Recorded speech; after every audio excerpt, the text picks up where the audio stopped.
Hello, I'm Mark. I'm Casey. And This is I'm Patrick. Oh, And who's that? Who's that, yeah. Casey? Makato. Ah, very Yeah. good. We got a fourth on the show today.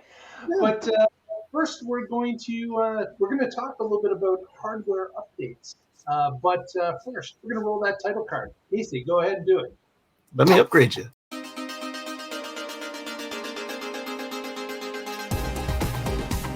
You're watching the Tesla Life Express.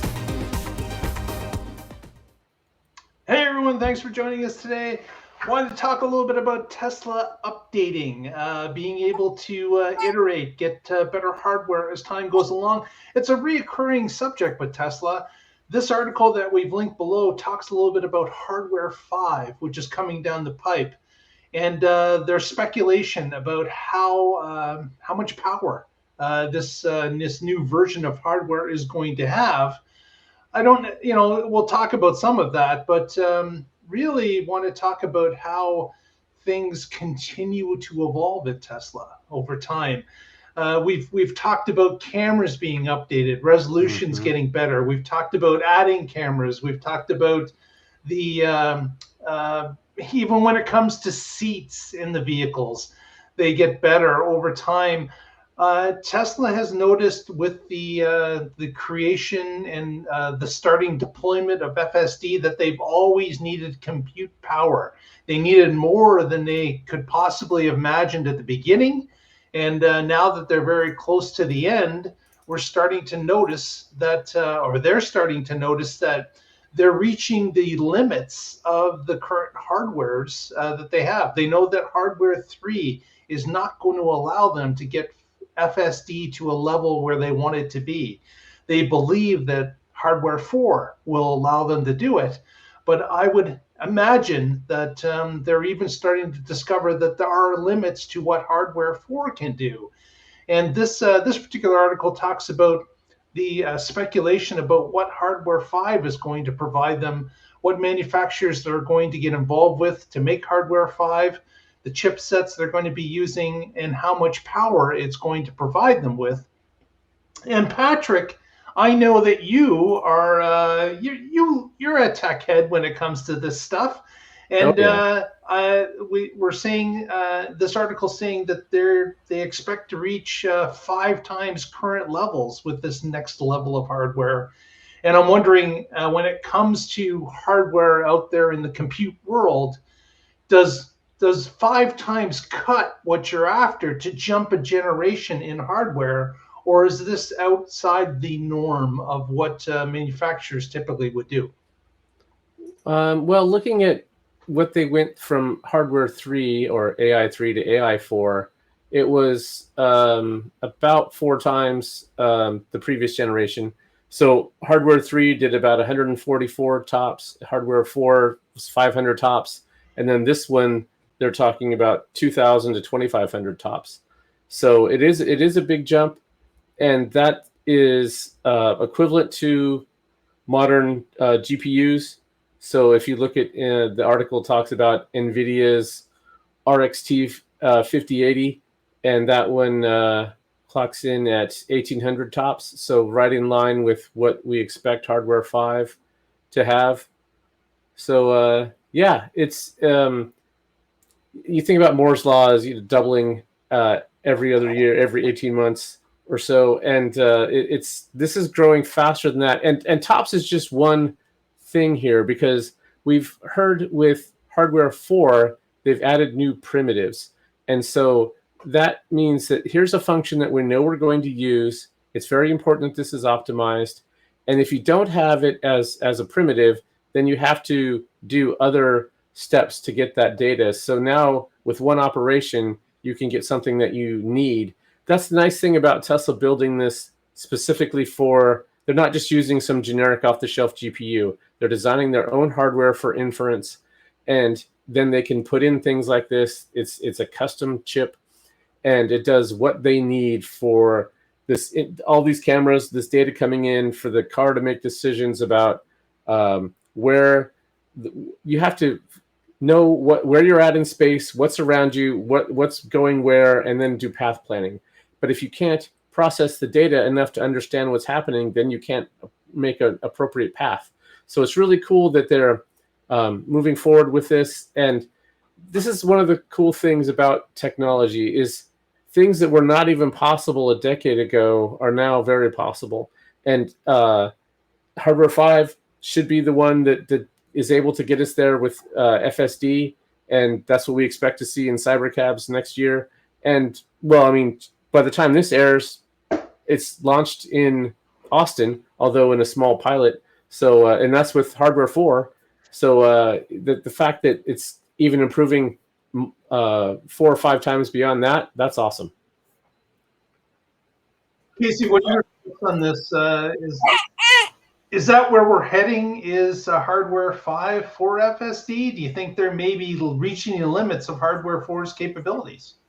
I don't know if they're maxed out on Hardware 4, but Hardware 5 is definitely going to be where they're going to want to be. If it's that much better than 4, 4 is already that much better than 3. You can still see times where it's like unsure of stuff, and if it's able to just kind of brute force its way through and figure out stuff on the endpoint versus having to have trained on all these weird situations and then hope that something is close enough for it to do the right thing, or call the operator, hey, how do you help me get out of this jam I've got myself into? I think that's going to be there. Plus, as Elon mentioned, you could sell some of the idle cycles back and use that to either help train their system or somebody else's. And as Patrick was touching on, they were talking about how many tops it is, and that how not necessarily all tops are identical. You've got maybe explain what a top is to people that are unaware. trillion operations per second. Okay. And what are those operations? Are they doing 8-bit math? Are they doing 16-bit math? Are they self-driving? Are they drawing video game screens? So are the tops the tops. Okay. That was a good thing to touch on right there. And I think this is going to be interesting to watch. One thing we touched on before the show is that they're using 2 different fabs. And Patrick and I were kind of hoping that they're just second sourcing it, because if you're putting 2 different chips from 2 different factories on one board, it sounds like you're introducing a chance for things to get slowed down some. Should there be right. So maybe just the design, having two different manufacturers as part of the bid would allow them to have the ability that if one of them can't keep up, there is the option to fall upon the other to get the volumes back up to where they need them to be for purchasing that amount. Yeah, if they're building the chip to Tesla specs and something happens or some politics gets in the way, then they can be more ready to shift. It's kind of how AMD got their start and Cyrix, and then whatever the Russian thing is. The Russian thing actually just happened to be a move of our third source, Cyrix. So it's pretty common. IBM used to require it, still does, I think, and a lot of other large orders, they want a second source. Right. It's not unreasonable. Right, and we talked about in the main show Wednesday last week about how Tesla has supply chain management, logistics, and having a second source allows them to be able to get it from multiple locations at various prices. If there's issues at one, the other can ramp up to cover it. It's just smart logistically. One other topic I wanted to touch upon, which relates to this, is when it comes to people that are going to be using FSD. Obviously, people who have bought the FSD package currently with older model cars or current cars, they've been promised a certain service that they're supposed to be able to get as time goes along. So when full self-driving becomes available that's autonomous, everyone that has a car that's bought FSD has the right to have that. And if their car cannot support it because their hardware is not up to spec to running it, then Tesla's obligated to do some sort of an upgrade so that their car is capable of doing so. But as we move, say Hardware 4 is the time that Tesla could release this to the general populace to use. Let's just pretend that is the case. Tesla's still going to make Hardware 5. They are still going to make Hardware 6. They're still iterating and getting better. And of course, they are going to be pushing the software to do new things with those new pieces of hardware. Mm-hmm. What people may not know is that once they're using FSD and they've been given it in whatever car that they have, whatever software or hardware suite that they have at the time, once they have it, that's your endpoint for upgrades. If Tesla comes out with AI 6 or AI 7 and it does some extra wonderful things as added, or makes FSD that much smoother or better or whatever, people that have the older hardware will not get an upgrade. They are going to be stuck at that level that FSD was first released and deemed as done at that time. So there is this thought that people are thinking that they're going to get an upgrade, and you will up until the point until it's released. But after that point, your upgrade path, still may be available to pay for, possibly, or you may have to get a new car. We don't know, but you will not be getting an upgrade for the future versions of FSD. You will be stuck at that level that it was first introduced. And that could be at AI4, because you saw how darn hard they were trying to keep us on AI3. Mm-hmm. And before they admitted, yeah, you got to come off 3. So, Yeah. so we'll get an upgrade. Will it be to 4? Will it be to 5? Who knows? But will the 4 people get an update? We don't know. Yeah. Right. And I'm Right. not saying 4 will be it. I'm just saying that if 4 happens to be it, Yeah. then people, and of course Tesla's really hoping that 4 is it, because they would rather not upgrade everybody to an AI 5 to actually be able to release FSD in its autonomous form. At least not for free. Yeah. Yeah. And I'm sure there's by now a lot more hardware 4 vehicles out there than hardware 3, although I don't know the numbers off the top of my head. It's probably yeah, just because they've been doing hardware 4 since mid 2023, and these have been their highest volume years. Yeah. So it would make sense that there's mostly hardware 4. So they definitely want to make it work on hardware 4. On my older Model 3, I already got one. It was in an autopilot. But anyway, I got one computer upgrade Yep. in it. So and you'll be getting a second one if that car's still around, because that if you were to purchase FSD, then you've been promised it, and guess what? The hardware has to reflect that when it launches. Right. Although Although I've transferred FSD to the Y, well, so then, now then it's in that nullifies that. Yeah, exactly. And I hope that, I think that's what they're hoping for, is that a lot of people do what I did, and they're now on a newer car, and there just won't be many hardware 3 vehicles or 3.5 that they need to do updates for. Exactly. Just to spite them, so they have to do it anyway. I'll just buy it for 1 month and lease it.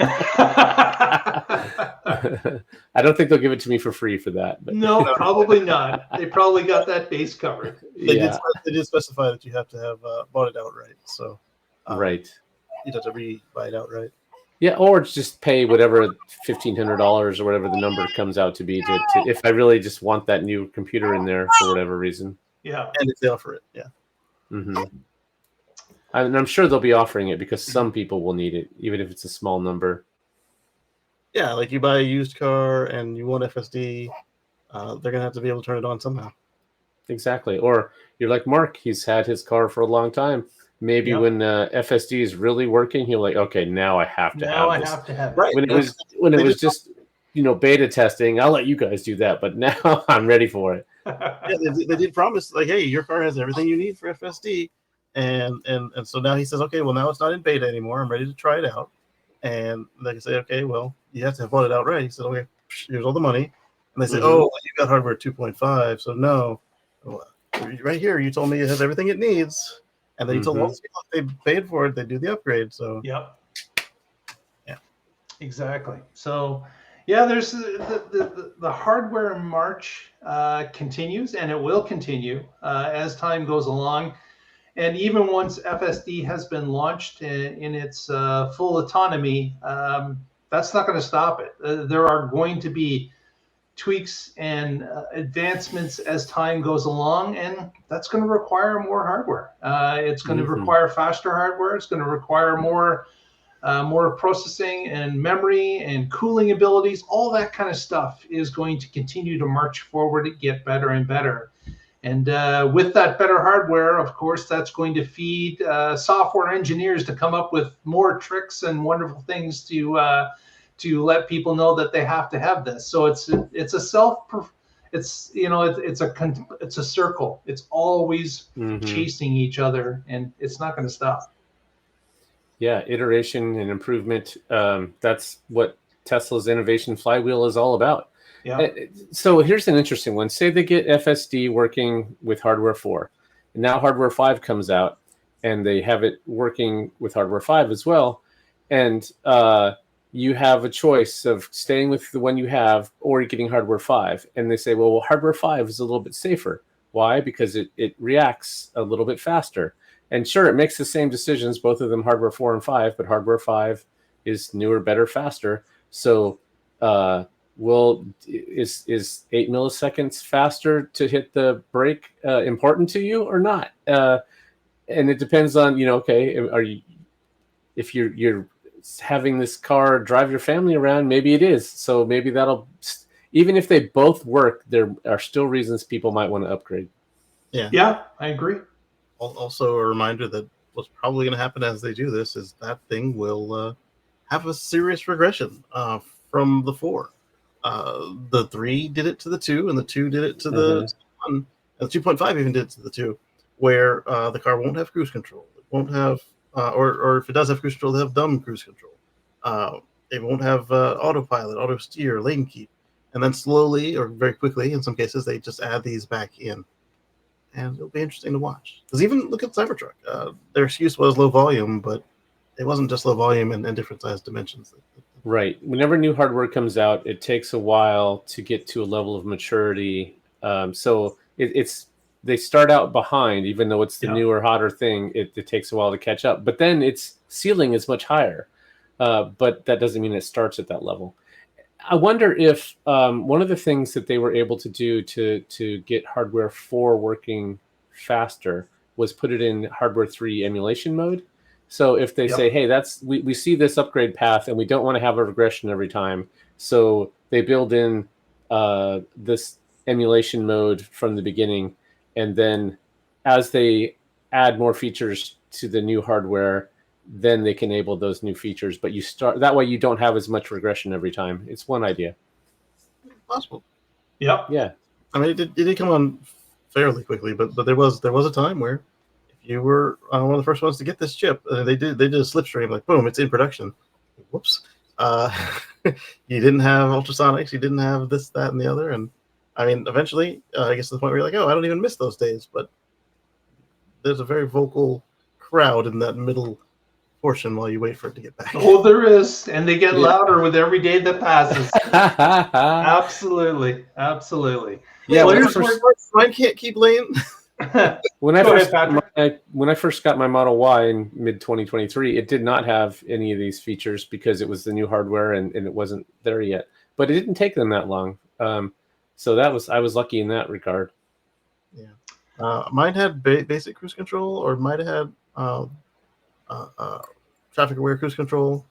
They added auto steer really quickly, and then they added in the lane changes, but it didn't have all the stuff that my Model S 90D from 2016 had when I picked it up. Right. Well, now it's time to turn it to you, the viewer. Are you going to wait to buy your vehicle until hardware 5 exists? Or do you think that hardware 4 is going to be all you need? I remember Patrick talking about maybe waiting to upgrade or get an upgrade to, he could wait to get hardware 4 or hardware 5, depending on how long they took. But it didn't turn out that way. But it is interesting that this now starts to play in people's minds as to whether or not we should wait or we should go with what we know is already there. So what do you think out there? Put it in the comments. Let us know. Would you wait for hardware 5, or do you think it's not coming quick enough and hardware 4 is all you need? Let us know in the comments. That was a pretty cool needle thread as well. He he got hardware 4 on the old body style with the 2 stalks, and Tesla was every indication was they were going for no stalks, and then the new car has hardware 4 and 1 stock. So Exactly. you gotta time the market to a point. But as we keep saying, if it's got what you want now, get it now, because who knows what the new one will have. That is the motto of our show. It's a dynamic changing, fast changing world. Whether it's the vehicle features or paint colors or tax credits, things are always in flux. So when the stars align, don't hesitate. Watch it. Patrick had hesitated, and then they wouldn't have had the stock, and he would have been like, the buttons thing. Exactly. Let's move on to shout outs. Casey, what do you got for us? Catch us on Wednesday for the live show. Coming up at 7 p.m. Eastern. Absolutely. Join us there. Patrick? As always, I'm with the Oregon Electric Vehicle Association. You can find us at oeva.org, and I blog occasionally at carswithcords.net about my future free from fossil fuels. Fumbled it a little bit. Fumbled it with another F. Yeah, exactly. Thanks, everyone, for joining us. Appreciate it. You can follow us throughout the weekend between shows on our X feed at the Tesla Life if you'd like to join there. And we'll catch you next time and find out together what's happening in the Tesla Life.